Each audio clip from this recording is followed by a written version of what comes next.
Let me start with a question. Have you ever noticed how fast conversations about vaccines turn into arguments? Not discussions, not curiosity, arguments. People stop listening. Voices get louder. Assumptions get heavier. And somehow, everyone walks away feeling misunderstood. But what if the problem isn't intelligence? What if it isn't ignorance? What if it's fear? Because here's the truth most people don't say out loud. Both sides are afraid.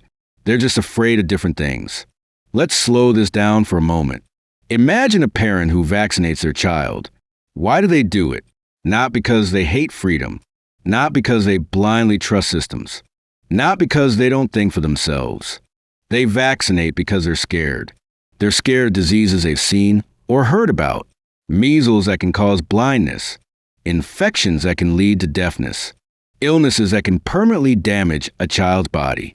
They picture their child suffering, and that fear says, I have to do something. So they vaccinate. Now imagine a different parent, one who chooses not to vaccinate. Why do they do it?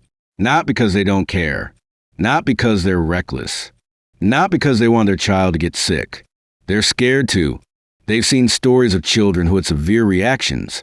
They've heard about a teenager who was vaccinated at 15 and ended up paralyzed. They picture themselves signing consent form.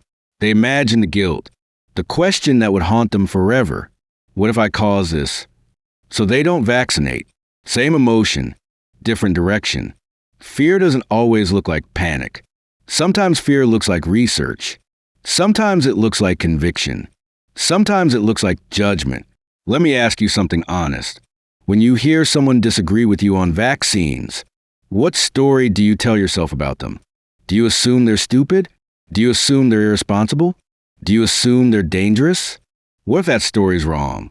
Because fear makes all of us simplify. Fear makes us draw lines. Fear makes us protect our identity instead of seeking understanding. Here's something important. Most parents aren't trying to be right. They're trying to protect their kids.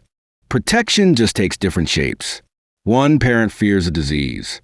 Another fears a solution. And both are acting from love. Think about how cruel it is when we reduce someone's decision to a label. Anti-vax, sheeple, irresponsible, brainwashed. Those words don't create safety. They create distance. And distance makes fear louder. What if instead of asking, how could you believe that? We asked, what are you afraid of? Because once you hear the fear, the person starts to make sense. Let's be clear about something. Understanding someone doesn't mean you have to agree with them. Empathy is not endorsement. Listening is not surrender. You can still hold your position without turning someone else into a villain. Imagine how different conversations would be if we said things like, I can see why that would scare you. I understand why that decision feels safer to you. That makes sense given what you've experienced. Would that fix everything? No. But it would humanize the conversation. And humans are much harder to hate when you see their heart. Here's another question worth sitting with. If you were in their exact situation, with their experiences, with their information, with their fears, would you really choose differently? We like to believe we would. But certainty often comes from distance. It's easy to judge choices you don't have to live with. And guilt is a powerful force.